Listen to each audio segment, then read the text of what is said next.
Hey everybody, it's Ricardo, and I am here with Sean Miller from High Moon Studios, who has brought by Transformers Dark of the Moon, which is kind of a companion to the film, but it's actually a prologue. So Sean, do you want to tell us how it all plays together? Yeah, we've set our game in basically the months and weeks right before the film starts. It gives a chance to set up the characters, some of the events you're going to see play out in the movie. So at the start of our game, the Decepticons have disappeared since the end of the last film. The Autobots have been searching for them, but haven't been able to find them. They catch a break, and they send Bumblebee in to look into a rogue signal that they've gotten, which of course is coming from a satellite. You may remember that satellite was Soundwave in the last film. He's hacked into one of the satellites. So our mission in the game starts with Bumblebee not as the Guardian that you saw in the last film, but more as the warrior scout that fans of the Transformers series might remember. The mission's crafted around the things that make him special and unique, so you get to see that sort of scout warrior. But you can't do a Transformers game centered around just one character. It's a team-based franchise, and you have to be connected. So in this mission, as well as all of the missions, you're going to encounter other characters that are going to be some of your other favorites from the film. So we're going to show you a segment here where Optimus Prime and Sideswipe have come in to help out. All right, well, let's dive right in. So this is intro cinema, right? Setting up the level. Mm-hmm. This is the beginning of the level. Optimus and Sideswipe coming in, gunning, fighting off these Decepticons that have overrun this village down in South America. But this is a single-player game. Yeah, the game is. We crafted each of the missions around a single robot. And we picked from what are the famous characters from the movie.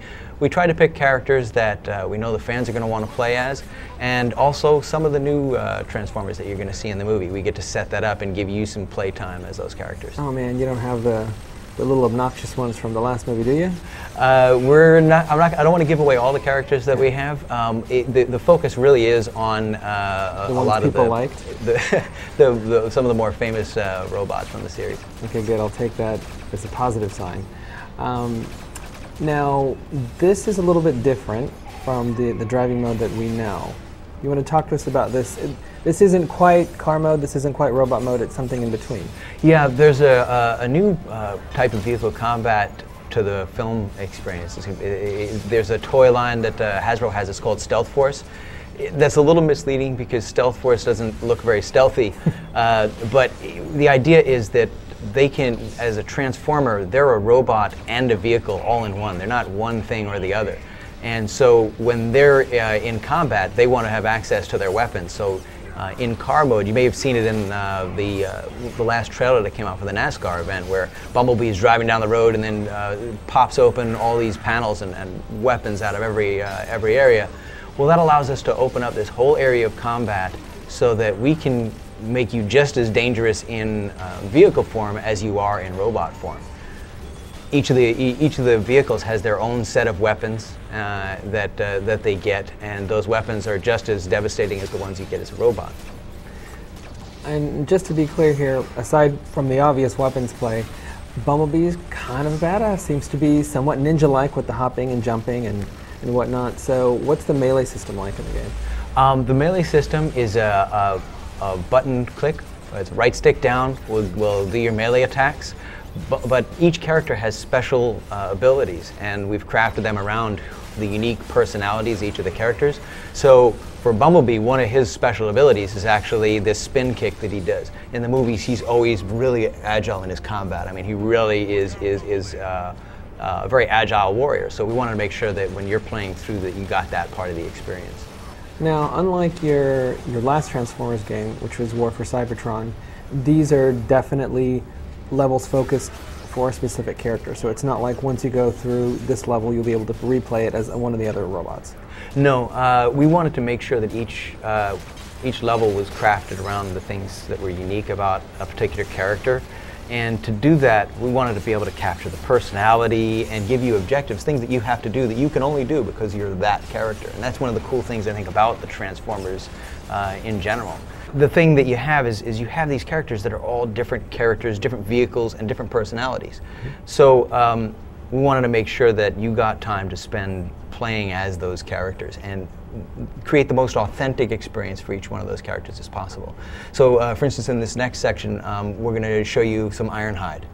Okay, still a ground-based vehicle, but instead of being a muscle car, you're this truck, and of course Ironhide is the weapons expert. All of his abilities are based around his ability to damage. I mean, he's got lots of heavy weapons.